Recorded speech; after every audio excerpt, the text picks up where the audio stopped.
कल्पना कीजिए कैलाश पर्वत पर भगवान शिव का तांडव नृत्य, उनकी उंगलियों पर थिरकती हुई सृष्टि और उनके चरणों में नतमस्तक एक वीर, हनुमान, शक्ति और भक्ति का अद्भुत संगम।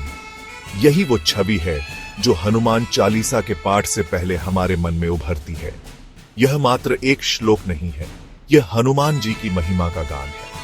तुलसीदास जी ने अपनी लेखनी से हमें भक्ति का अमृत पिलाया है। यह चालीसा आत्मबल और विश्वास का अमर स्तंभ है। हनुमान चालीसा नाम ही काफी है मन में एक अजीब सी शांति और साहस भर देने के लिए। तुलसीदास जी ने इस रचना में हनुमान जी के गुणों और लीलाओं का बड़ा ही सुंदर वर्णन किया है। यह कोई साधारण स्तुति नहीं, यह तो एक मंत्र है जो हमें जीवन के हर कठिन समय में हिम्मत देता है। हनुमान जी की भक्ति का यह सरल और सुंदर पाठ हमें उनकी शक्ति और करुणा से जोड़ता है। जो भी श्रद्धा और प्रेम से इसका पाठ करता है, उसके जीवन से दुख और डर दूर होते हैं।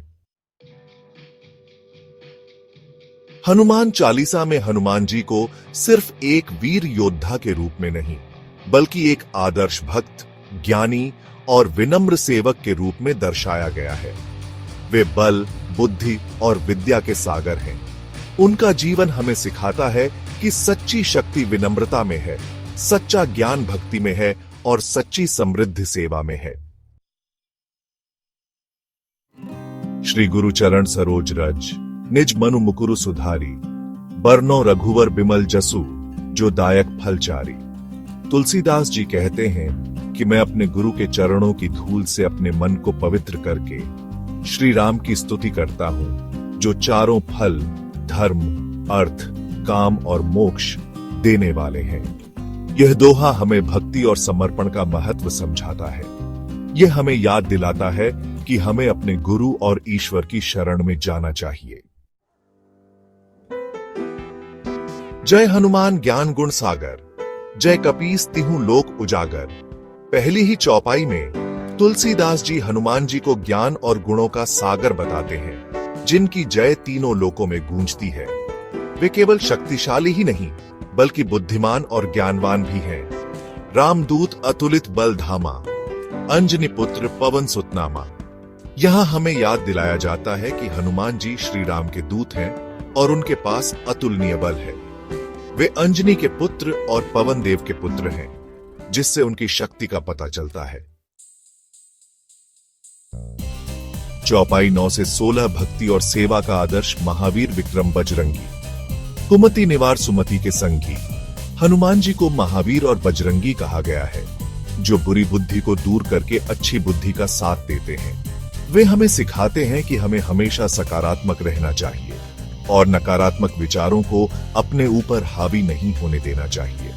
कंचन बरन बिराज सुबेसा, कानन कुंडल कुंचित केसा। यहाँ हनुमान जी के सुंदर रूप का वर्णन है। उनका शरीर सोने के समान चमकता है। वे सुंदर वस्त्र और आभूषण पहने हैं और उनके केश घुंघराले हैं। चौपाई 17 से 24 संकट मोचन हनुमान, विद्यावान गुणी अति चातुर, राम काज करिबे को आतुर। हनुमान जी विद्यावान, गुणी और बहुत चतुर हैं। वे हमेशा श्री राम की सेवा करने के लिए तत्पर रहते हैं। उनका जीवन हमें सिखाता है कि हमें अपने आराध्य के प्रति समर्पित रहना चाहिए और उनकी सेवा में हमेशा तत्पर रहना चाहिए। प्रभु चरित्र सुनिबे को रसिया, राम लखन सीता मन बसिया। हनुमान जी को श्री राम, लक्ष्मण और सीता की कथाएं सुनने में बहुत आनंद आता है। यह चौपाई हमें बताती है कि हमें भी ईश्वर के गुणगान में समय व्यतीत करना चाहिए। चौपाई 25 से 32 राम नाम का महामंत्र, राम नाम तारक मंत्र न्यारा, जो जपे हनुमान के द्वारा। यह चौपाई हमें राम नाम की महिमा बताती है। हनुमान जी के द्वारा जो व्यक्ति राम नाम का जाप करता है, उसके सभी पाप नष्ट हो जाते हैं और वह मोक्ष को प्राप्त करता है। सब सुख लहे तुम्हारी शरणा, तुम रक्षक काहू को डरना। जो भी हनुमान जी की शरण में आता है, उसे सभी सुखों की प्राप्ति होती है और उसे किसी भी चीज का डर नहीं रहता। चौपाई 33 से 40 आशीर्वाद और समर्पण तुलसीदास सदा हरिचेरा कीजय नाथ हृदय महडेरा। तुलसीदास जी कहते हैं कि मैं सदा श्री राम का दास हूं।